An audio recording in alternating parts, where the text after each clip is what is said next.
Just call me Pauline. Crunchy.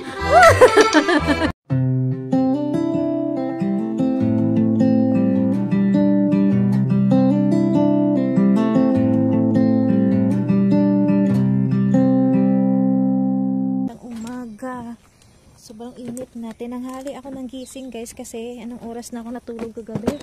Mukhang 2:00 na. So ayan. Ang ganda ng ating panahon.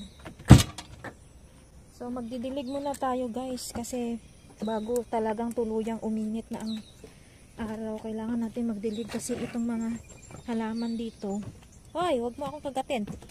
Itong halaman na yan, ito oh. Kailangan araw-araw din diligan kasi kapag hindi nagiging nalalanta siya mabilis.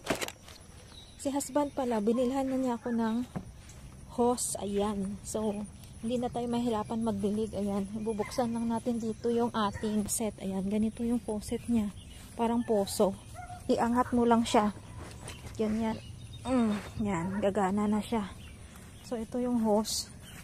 Kinukunik namin hanggang sa makaabot dun sa garden para hindi na ako gagamit nung galon. Yan, hindi na ako mag-iigib-igib. Ayan. So, dilig-dilig muna tayo. Ay! Kita mo yan? Kabastos talaga ng hayop, oh. Yung kinumpos ko na yan, guys. Yan.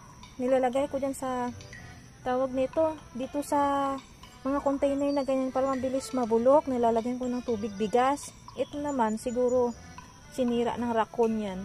So, yan, ganyan kahaba yung hose natin.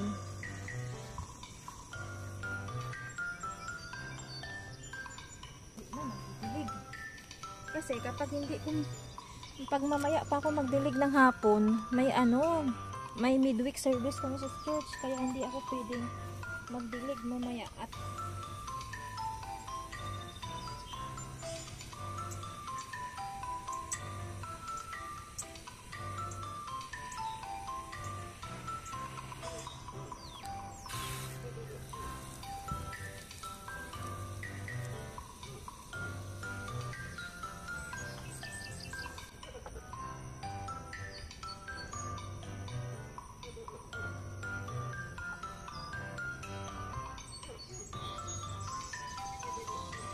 kaya ko siya ginaganito para mabunot ng mabilis tapos madali na lang matunaw sa lupa kapag ilagay natin sa lupa.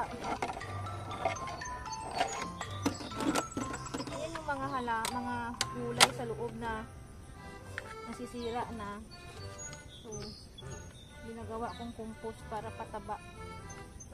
Mabaho siya. Pero gustong-gusto ng halaman. So, iniipon yung compost. Ayan, dito sa mangga. Sa pot ng mangga.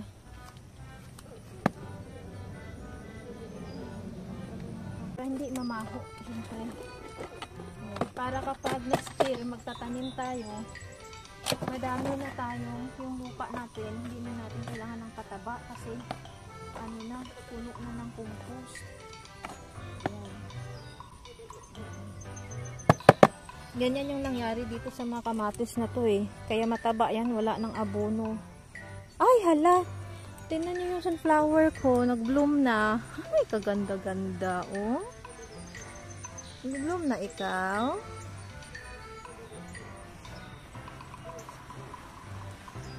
So, marami pa doon. May isa pa akong compost doon. Kukuhain ko pa, guys. Mainit na pero ang dami pa rin hamog sa ang dami pa rin hamog sa mga damo. Ayan, oh. Ayan. So, dito natin ilagay itong isang compost. Super baho talaga, guys. Hindi nakakatuwa yung amoy. Pero, ito yung gustong-gusto ng tanim. Nako, pag next year, pag magtanim tayo, matataba na lahat kasi punong-puno ng vitamins. Ayan, oh. Diba? Super bulok na bulok. Tingnan nyo. Ang baho, guys. Super baho. So, may isa pa tayong ililipat. O diba, hindi mo na kailangan ng fertilizer. Ganito lang. Yung mga nabubulok na mga gulay-gulay, itabi mo. Tapos, i-cut mo siya ng maliliit. Hindi mo na kailangan ng fertilizer. Ayan o. Ito pang isa. Kasi, meron pa akong i-compost doon sa loob. So, ililipat din natin to. Ayan o. Ang dami kong compost. Dito kaya natin to ilagay sa malunggay para tumaba sila ng maayos. Lagyan na naman natin. Actually, ang dami ng compost ng mga to. Pero sige lang. Parang lalo silang tumaba. Na siya. As in, ayan ang mga ano yan siya. Mga okra. Ganyan. Mga cucumber. Yung salad na binigay ng may-ari ng bahay na nabulok. Yung vegetable salad na mix. Ito yun. Mga beans. Kesa naman itatapon ko. Kailangan siya ng halaman. Diba? Organic fertilizer. Tapos tabunan na naman natin. Puno ko ng vitamins. Ito kasi bagong tubo lang yan. Ang ganda ng dahon yan, no? Malalaki kasi nga yung klima natin maganda na.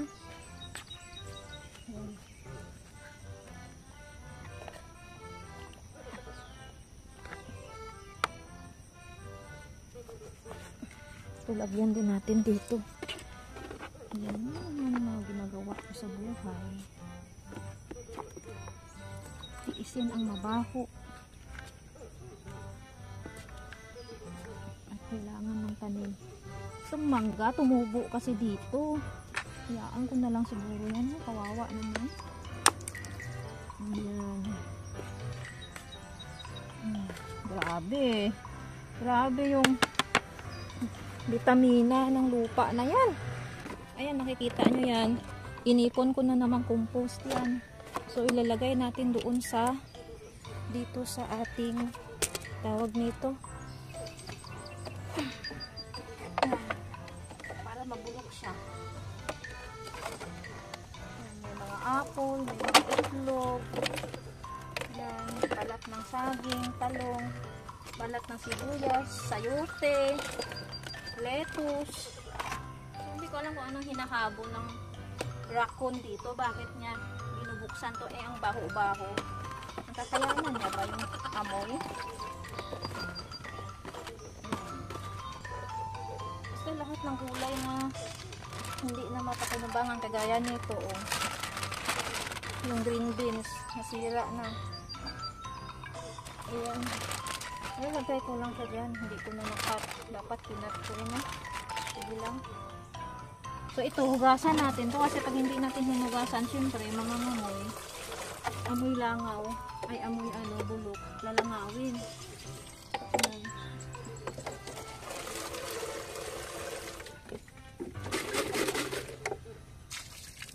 Ayan. Bago natin ibulit dyan.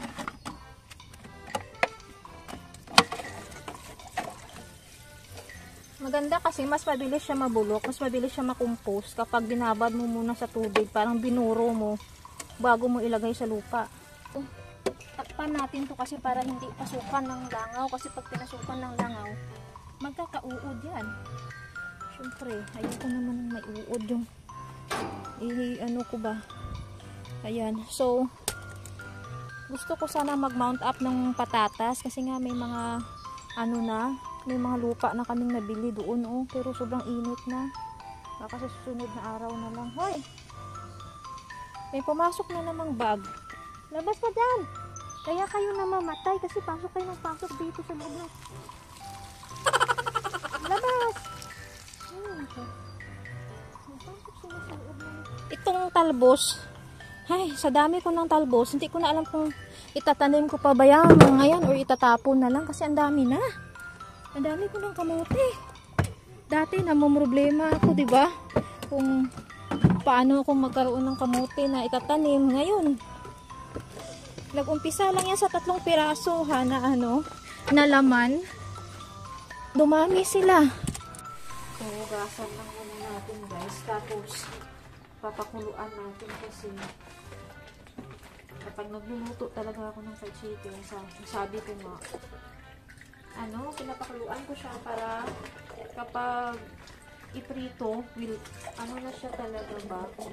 Well done siya, hindi siya yung hilaw. So,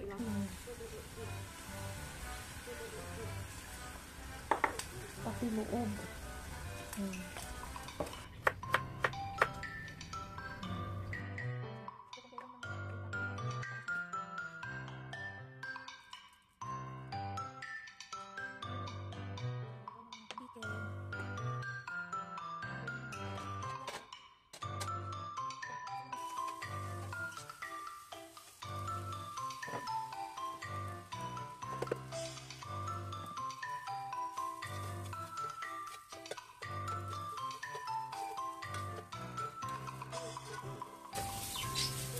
Was it just onions and garlic sauteed?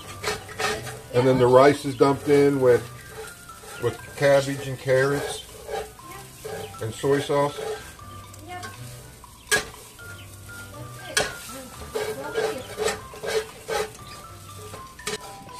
Shake, shake, shake. Shake the chicken. Shake the chicken. Shake, shake, shake. Shake the chicken. The fried chicken. Shake your bunny. So how's the saltiness of it? Is it Well, all I ate was some of the crispy, and it was taste delicious. good? Yes, it was Okay. amazing. Okay. Let me put this. Okay. Tastes good? I mean, ew. It's so bad, I can't let you have any of it because I love you Okay, too I much. will not cook anymore. No, it's delicious. Yan, dito ko pina-fry yung chicken. Ayan, para super deep fry siya. Ganyan. Una guys, ang ating fried chicken sunog na. Sunog na, luto na. Ayan, gusto ko pa yung crunchy ng konti. Ayan. Sarap yung crunchy. Oh, inahon ko na yung first batch guys. Ayan. Tapos, ongoing pa yung second batch. Ayan. Like before, like your lips. I don't like crunching my eyes. There's no crunchiness like before in your crunchy lips. Baby, I know I know what? you lost that crunchy feeling. Oh, that crunchy feel. I crunch down on my knees for you. No, thank you. A few moments later. What happened to you, my dear?